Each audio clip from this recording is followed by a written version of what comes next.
Andes का hook बनेगा ना लोएगा फजना हो इसका नाम का पूछा गिरे पोत थम मेरे नाम से तो होगा ओ कैमरा में जल्दी पकड़ते हो कैमरा में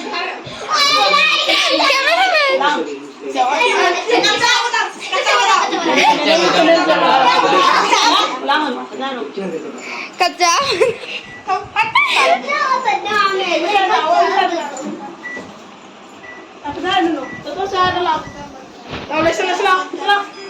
ये लोग बकवास बंदे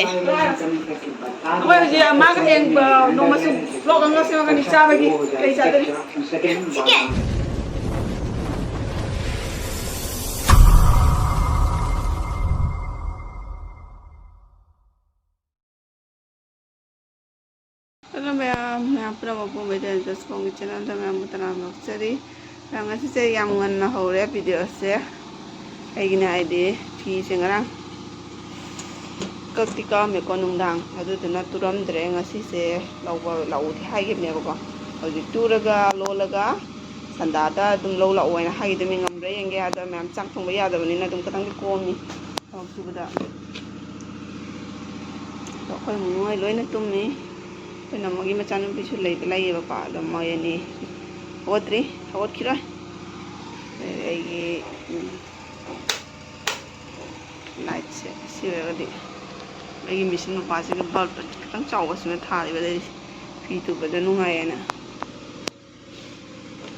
तो मैं फीसे कैसे के नोनी को मैं फीसे कोई की खतंग मी आई चंद मी की निको निनेम की ने दुना मा फ्रूट से ngो ngam le tu ya bako ado mai am asi ma chu gen ga tu bi ro waina ado mai ai khai do pi oi de mi adai di mai ai khai do ga kap happy ni adu loraga pambom lon ngani dari ngap sama pan kara lon ngani khoi hangam pan oi ko light hangam pan ado ma'am sina nupi machang ni atu badi na hane di loira bane bako loira ga sigi net se ina hat pi ngam dana lo to net se ismana pamon tang pom lap to bi ora sigi di kem photo ke kang video kan lo hodre da option ka ka jadi मैं video से दम मतेक लौजर के सिगिन नोंमगी को कमाय तौबा फीसे लोइना ngam बौदी ngam गद्रदि खल्ले तुनबदि होनागी के ma'am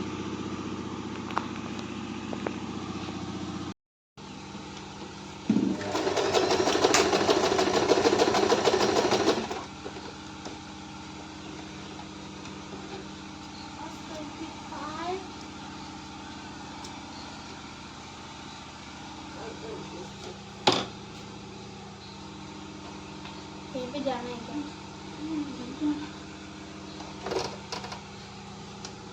पहन का चूसे डांस का हाँ ये तो मन को करे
Fise blouse hꯧji kana tawle bako Fise lining se ani ani thari ni asi se Fise pa bani ne ko ꯑꯗꯨꯝ ꯑꯩꯗꯤ ꯑꯌꯥꯝꯕ ꯃꯇꯝꯗ ꯂꯥꯏꯅꯤꯡꯁꯦ ꯑꯅꯤ ꯑꯅꯤ ꯊꯥꯖꯤꯜꯂꯦꯕ ꯑꯁꯤ ꯃꯁꯥꯒ ꯀꯣꯟꯅꯅ ꯂꯥꯏꯅꯤꯡ ꯑꯃ ꯊꯥꯖꯤꯟꯈ꯭ꯔꯅꯤ ꯇꯣꯉꯥꯟꯅ ꯑꯃꯨꯛ ꯀꯥꯞ ꯍꯥꯞꯄꯒꯤ ꯑꯃꯨꯛꯀ ꯃꯊꯛꯇ ꯊꯥꯔꯤꯅꯦꯕ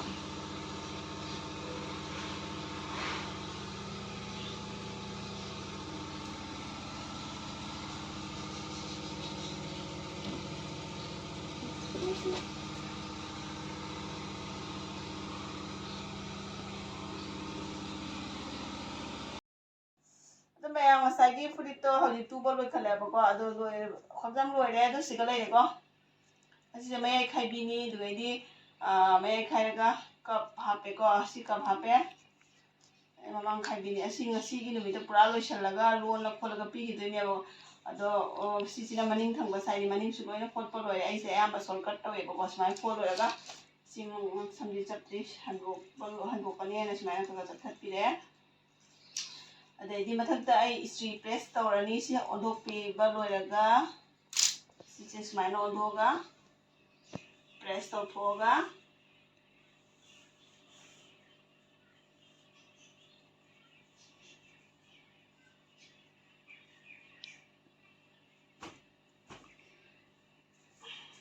ये यूट्यूब पे जाएगा यूट्यूब के लिए है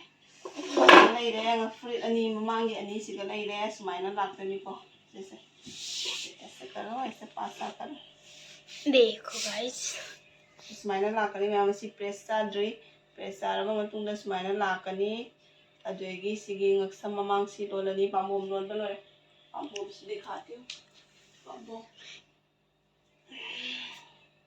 pamom se aina ko mayam kaksan na pire angang singda dedi aina khara lon khat kalamega ule moida sumai lo loina dedi mampida lon halle sumaina ai ngksam mamang da sumaina ba color se dum phajabani ko ado pura loiraga ko video se kena tawra duna phajana loiraga tuba khotpa loiraga lonba loiraga dedi video do ulage am mayamda hojik khadam khudang amadi loire ko lonba do khudang amasiga mana poche hapchana thamamani na alon khudang le yenghanbado yadre aduduna siwine yenghaniba hangamba light hangamba ni asigi firi aigi su firi hangaba to bani ये light पे और भी सुंदर दिखेगा है ना guys यदि ये आपको फूल अच्छा लगा तो कमेंट में जरूर बताना वाह वाह वाह मम्मी ने कह दिया कमेंट में जरूर बता देना फूल को कैसा बनाया कैसा ये मैंने खुद बनाया है इसके बारे में कमेंट में सब लिख कर बता देना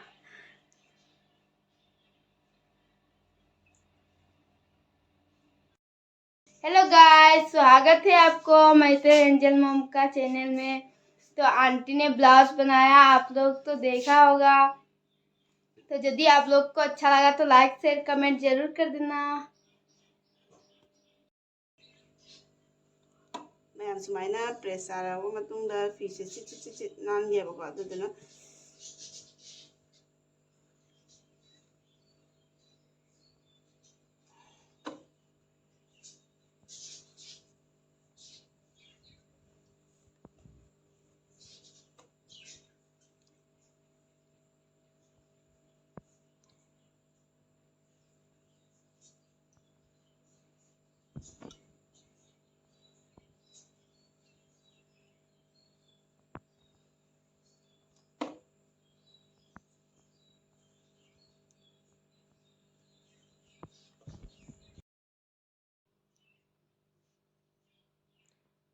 मैम आई हुजिकी ngसाइगी फ्रीदा तुबा लोइरे अदो खुदांसी लोइरे को खुदांसी यंगो मैम फजरो दबरा अदो ओइगी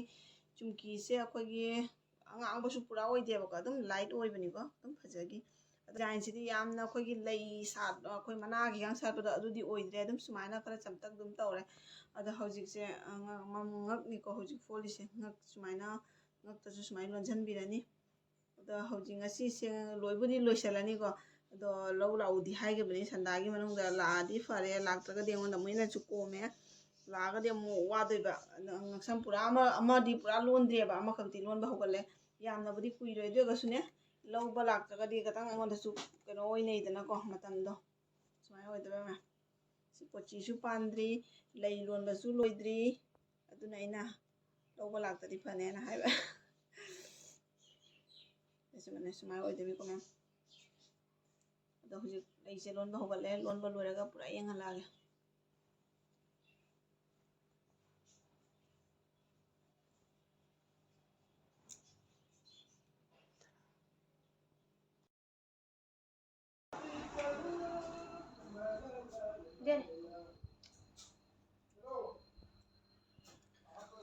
ꯃꯌꯥꯝ ꯍꯧꯖꯤꯛꯁꯦ ꯂꯣꯏꯔꯦ ꯂꯣꯏꯕꯗꯤ ꯂꯣꯏꯁꯜꯂꯛꯑꯦ ꯌꯥꯝꯃꯛꯇ꯭ꯔꯦ ꯈꯨꯗꯥꯡ ꯑꯣꯟꯁꯦ ꯉꯛꯁꯝ ꯂꯣꯏꯔꯦꯗꯣ ꯌꯥꯡꯗ꯭ꯔꯥ ꯌꯥꯡꯕꯅꯤꯀꯣ ꯌꯥꯡꯕꯅꯤ ꯃꯌꯥꯝ ꯅꯣꯡꯃꯗ ꯇꯨꯕ ꯂꯣꯟꯕ ꯂꯣꯏꯕ ꯕ꯭ꯂꯥꯎꯁ ꯍꯥꯏꯗꯅ ꯁꯤ ꯃꯉꯥꯏꯔꯦ ꯃꯌꯥꯝ ꯀꯩꯅꯣ ꯇꯧꯕ ꯈꯨꯠ ꯀꯣꯏꯈ꯭ꯔꯕ ꯍꯥꯏꯗꯤ ꯆꯨꯝꯅꯒꯤ ꯄ꯭ꯔꯤꯟꯁꯦꯁ ꯀꯠꯇ ꯑꯣꯏꯔꯒꯗꯤ ꯌꯥꯡꯉꯦ ꯑꯁꯤꯗꯤ ꯁꯨꯃꯥꯏꯅ ꯑꯃꯨꯛ ꯃꯇꯦꯛ ꯃꯇꯦꯛ ꯁꯝꯕ ꯐꯤꯁꯦ ꯁꯨꯃꯥꯏꯅ ꯈꯨꯠꯇꯨꯁꯤꯗ ꯃꯣꯏꯅ ꯈꯨꯠ ꯀꯣꯏꯔꯤꯃꯦꯕꯀꯣ ꯑꯗꯣ ꯀꯛꯅꯕꯨ ꯂꯣꯏꯔꯗꯤ ꯐꯤꯁꯦ ꯑꯗꯨꯝ ꯀꯨꯏꯕꯣꯟꯗꯦ ꯑꯗꯨꯝ ꯀꯛꯄꯗꯤ ꯀꯨꯏꯔꯦ ꯀꯛꯅ ꯂꯣꯏꯕꯀꯣ ꯑꯗꯨꯗ ꯇꯨꯕꯁꯨ ꯂꯣꯟꯕꯁꯨ ꯉꯁꯤꯃꯛꯇ ꯂꯣꯏ ꯂꯣꯏꯕ ꯑꯗꯨꯝ ꯑꯩꯒꯤ ꯑꯉꯥꯡꯁꯤꯡꯕꯨꯗꯤ ꯌꯥꯎꯕꯤꯗ ꯑꯩ ꯏꯊꯣꯟꯗꯅꯕꯨꯗꯤ ꯑꯣꯏꯗꯦꯕꯀꯣ ꯑꯗꯣ ꯍꯧꯖꯤꯛꯁꯦ ꯉꯛꯁꯝꯁꯦ ꯃꯥꯏꯀꯩ ꯑꯃ ꯂꯣꯏꯔꯦ ꯍꯧꯖꯤꯛ ꯉꯛꯁꯝ ꯂꯣꯏꯗ꯭ꯔꯤ ꯑꯗꯣ ꯍꯧꯖꯤꯛꯁꯦ ꯂꯧꯕ ꯂꯥꯛꯑꯅꯤ ꯍꯥꯏꯅ ꯍꯥꯏꯔꯛꯑꯦ ꯉꯁꯤꯁꯦ ꯂꯧꯒꯦ ꯍꯌꯦꯡꯁꯦ ꯃꯌꯨꯝ ꯍꯟꯗꯣꯏꯃꯤ ꯍꯥꯏꯅ ꯍꯌꯦꯡꯁꯦ ꯃꯌꯨꯝ ꯍꯟꯗꯣꯏꯃꯦꯅ ꯍꯌꯦꯡ ꯉꯁꯤ ꯂꯧꯒꯦꯅ ꯍꯥꯏꯕ ꯑꯗꯨꯗꯤ ꯐꯔꯦ ꯑꯩꯅ ꯉꯁꯤ ꯂꯥꯛꯑꯅꯨ ꯍꯌꯦꯡ ꯑꯌꯨꯛꯇ ꯂꯥꯛꯑꯣ ꯍꯥꯏꯅ ꯍꯥꯏꯈꯤꯕꯅꯦꯕ ꯑꯗꯣ ꯃꯣꯏ ꯉꯁꯤ ꯌꯥꯔꯣꯏ ꯍꯌꯦꯡ ꯃꯥ ꯑꯌꯨꯛꯇ ꯍꯟꯗꯣꯏꯃꯤ ꯑꯗꯨꯅ ꯉꯁꯤ ꯂꯧꯒꯦ ꯑꯗꯣ ꯑꯩꯅ ꯐꯔꯦ ꯂꯣꯏꯒꯗꯕꯗꯤ ꯌꯥꯝꯗ꯭ꯔꯦ ꯈꯤꯇꯪ ꯊꯦꯡꯉꯁꯨ ꯑꯗꯨꯝ ꯈꯨꯟꯒꯤꯅꯤꯀꯣ ꯂꯣꯏꯒꯗꯕꯁꯨ ꯌꯥꯝꯗ꯭ꯔꯕꯅꯤꯅ ꯐꯔꯦ ꯑꯩ ꯑꯗꯨꯝ ꯂꯣꯏꯔꯒ ꯍꯥꯏꯔꯛꯑꯒꯦ ꯑꯗꯨꯃꯥꯏꯅ ꯍꯥꯏꯈꯤ ꯑꯗꯨꯑꯣꯏꯗꯤ ꯍꯧꯖꯤꯛ ꯂꯣꯏꯔꯅꯤ ꯉꯛꯁꯝ ꯂꯣꯏꯔꯒ ꯂꯣꯏꯔꯦ ꯉꯛꯁꯝꯁꯦ ꯃꯃꯥꯡ ꯐꯖꯩꯀꯣ ꯁꯤ ꯃꯆꯨꯁꯦ ꯁꯨꯃꯥꯏꯅ ꯍꯥꯞꯄꯁꯦ ꯅꯠꯇ꯭ꯔꯥ ꯑꯩꯈꯣꯏ ꯂꯥꯏꯒꯤ ꯒꯣꯜꯗꯦꯟ ꯄꯨꯔꯥꯁꯨ ꯑꯣꯏꯗꯕ ꯃꯥꯒꯤ ꯑꯂꯪꯕ ꯁꯥꯏꯟꯁꯦ ꯆꯤꯛ ꯂꯥꯎꯅ ꯊꯣꯛꯏꯑꯕ ꯃꯌꯥꯝ ꯆꯠꯁꯦ ꯌꯦꯡꯉꯨꯀꯣ ꯉꯁꯤ ꯑꯌꯨꯛꯇꯒꯤ ꯁꯝꯕ ꯍꯥꯠꯄ ꯁꯪꯗꯕ ꯕꯤꯟꯗꯤꯒ ꯅꯝꯃꯝꯗꯦꯕ ꯑꯌꯨꯛꯇꯒꯤ ꯄꯨꯡ 6-7ꯇꯒꯤ ꯍꯧꯖꯤꯛ ꯄꯨꯡ 8:30 ꯇꯥꯔꯦ ꯑꯗꯨꯝ ꯁꯨꯒꯦꯅ ꯆꯨꯔꯗꯤ ꯀꯩꯁꯨ ꯂꯨꯄꯣꯟꯇꯦꯕꯀꯣ ꯑꯗꯣ ꯑꯩ ꯍꯧꯖꯤꯛꯁꯦ ꯌꯦꯡꯍꯜꯂꯛꯑꯒꯦ ꯑꯗꯣ ꯁꯛꯀꯁꯤꯗꯤ ꯐꯤꯕꯝ ꯂꯣꯏꯔꯦꯍꯦ ꯕꯤꯟꯗꯤꯒ ꯅꯝꯃꯝꯗꯦ ꯄꯨꯔꯥ ꯑꯉꯥꯎꯕꯤ ꯑꯗꯨꯃꯥꯏꯅ ꯇꯧ ꯂꯩꯔꯦ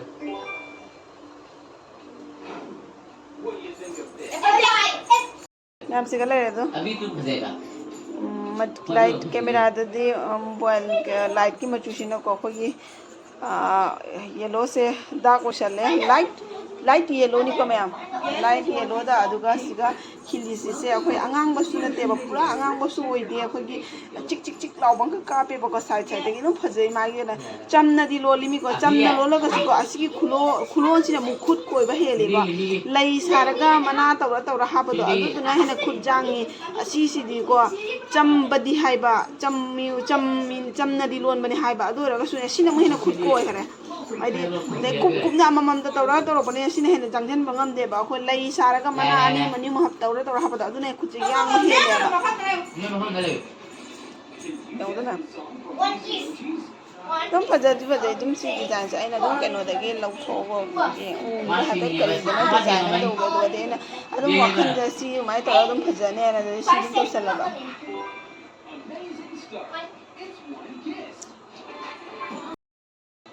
ꯑꯗꯣ ꯃꯌꯥꯝ ꯍꯧꯖꯤꯛꯁꯦ ꯃꯥ ꯂꯧꯕ ꯂꯥꯛꯀꯦ ꯍꯥꯏꯌꯦ ꯑꯗꯣ ꯍꯌꯦꯡ ꯑꯌꯨꯛꯇ ꯍꯟꯗꯣꯏꯃꯤꯅ ꯍꯧꯖꯤꯛ ꯂꯧꯕ ꯂꯥꯛꯀꯦ ꯍꯥꯏ ꯂꯣꯏꯁꯟꯅꯗꯤ ꯊꯝꯕꯤꯔꯦ ꯂꯥꯛꯑꯁꯨ ꯐꯔꯦ ꯍꯌꯦꯡ ꯑꯌꯨꯛꯇ ꯂꯥꯛꯑꯁꯨ ꯐꯔꯦ ꯍꯧꯖꯤꯛ ꯂꯥꯛꯑꯁꯨ ꯐꯔꯦ ꯑꯗꯨꯝ ꯈꯨꯟꯒꯤꯅꯅꯤꯀꯣ ꯑꯗꯨꯅ ꯀꯥꯏꯗꯦꯕ ꯍꯧꯖꯤꯛ ꯅꯨꯡꯗꯥꯡ ꯂꯥꯛꯑꯁꯨ ꯂꯣꯏꯁꯟꯅꯗꯤ ꯊꯝꯕꯤꯔꯦ ꯑꯗꯣ ꯃꯌꯥꯝ ꯉꯁꯤꯁꯦ ꯆꯠꯂꯨꯕꯅꯦ ꯑꯩ ꯆꯠꯂꯨꯗꯦꯗ ꯑꯩꯈꯣꯏ ꯅꯨꯄꯥ ꯆꯠꯂꯨꯕ ꯑꯗꯣ ꯑꯩꯅ ꯐꯤ ꯈꯔ ꯇꯞꯈꯤꯑꯕꯀꯣ ꯑꯗꯨꯁꯨ ꯌꯦꯡꯍꯜꯂꯛꯀꯦ ꯑꯗꯣ ꯁꯦ ꯂꯩꯔꯦ ꯃꯌꯥꯝ ꯑꯁꯤꯁꯦ ꯑꯩꯒꯤ ꯍꯧꯖꯤꯛꯇꯤ ꯑꯣꯂꯥꯡꯊꯥ ꯆꯪꯉꯕꯅꯤꯅꯀꯣ ꯑꯣꯂꯥꯡꯊꯥꯗꯗꯤ ꯐ꯭ꯔꯣꯛ ꯇꯥꯏꯞꯇ ꯂꯤꯠꯄꯅꯗꯤ ꯅꯨꯡꯉꯥꯏꯑꯕ ꯑꯗꯨꯗ ꯑꯩ ꯁꯤꯁꯦ ꯑꯩꯒꯤ ꯇꯨꯒꯦꯅ ꯂꯩꯍꯜꯂꯛꯄꯅꯤ ꯀꯂꯔꯁꯦ ꯑꯩꯈꯣꯏꯒꯤ ꯀꯩ ꯃꯆꯨ ꯍꯥꯏꯒꯅꯤ ꯃꯩꯒꯤ ꯃꯆꯨ ꯍꯥꯏꯒꯗ꯭ꯔꯥ ꯑꯗꯨꯗ ꯍꯀꯥꯝꯒ ꯋꯥ ꯆꯜꯂꯤꯕ ꯑꯁꯤꯒꯤ ꯃꯆꯨꯁꯦ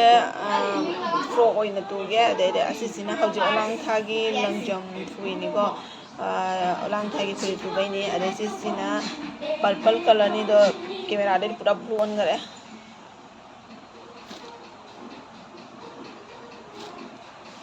ꯁꯤ ꯃꯆꯨꯁꯦ ꯑꯩꯉꯣꯟꯗ ꯐꯖꯒꯗ꯭ꯔꯥ ꯌꯦꯡꯉꯣ ꯔꯨꯝꯁꯤꯒ ꯇꯤꯚꯤꯁꯨ ꯊꯥꯕꯅꯤꯅ ꯂꯥꯡꯕꯅ ꯀꯩꯅꯣꯅꯦ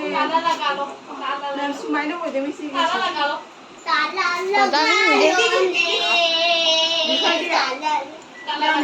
ꯁꯤꯁꯦ ꯑꯩꯅ ꯑꯩꯒꯤ ꯐ꯭ꯔꯣꯛ ꯇꯨꯒꯦ ꯑꯗꯣ ꯇꯨꯔꯒ ꯌꯦꯡꯍꯜꯂꯛꯀꯦ ꯅꯣꯡꯃꯁꯨ ꯁꯤꯒꯤ ꯚꯤꯗꯤꯑꯣ ꯅꯝꯃꯛꯀꯦꯕꯀꯣ ꯐ꯭ꯔꯣꯛ ꯇꯨꯕꯒꯤ ꯁꯤꯁꯦ ꯑꯩꯒꯤ ꯇꯨꯒꯦꯅ ꯄꯤꯔꯛꯄ ꯑꯣꯂꯥꯡ ꯊꯥ ꯃꯇꯝꯅꯤꯅ ꯑꯁꯤꯒꯨꯝꯕ ꯂꯤꯠꯄꯅꯗꯤ ꯅꯨꯡꯉꯥꯏꯕꯀꯣ ꯑꯗꯨꯗꯨꯅ ꯁꯤꯁꯦ ꯄꯨꯒꯦꯅ ꯄꯨꯔꯛꯄꯅꯤ Ayah. ꯐꯤꯁꯦ ꯌꯥꯝ ꯂꯤꯠꯄ ꯅꯨꯡꯉꯥꯏ ꯗꯥꯏꯔꯦꯛ ꯍꯥꯏꯗꯤ ꯄꯨꯔꯥ ꯄꯤꯌꯣꯔ ꯀꯣꯇꯣꯟꯗꯣ ꯑꯗꯨ ꯅꯠꯇ꯭ꯔꯒꯁꯨꯀꯣ ꯁꯤ ꯐꯤꯁꯤꯅ ꯐꯩꯌꯦꯕ ꯄꯤꯌꯣꯔ ꯀꯣꯇꯣꯟꯗꯣ अदा कोई हां ने पे उस साइड में फंसा वीडियो लगा किसका? उस साइड में क्या क्या कर रही है देखो देखो गाइस, ये सब लोगों को तो खींची मेरी फोटो। मेरे चैनल को बोलो मैं ऐसी से कोई नंबर बता नहीं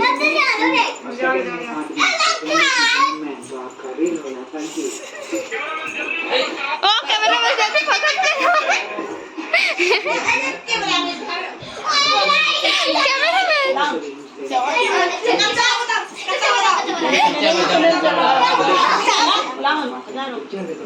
कच्चा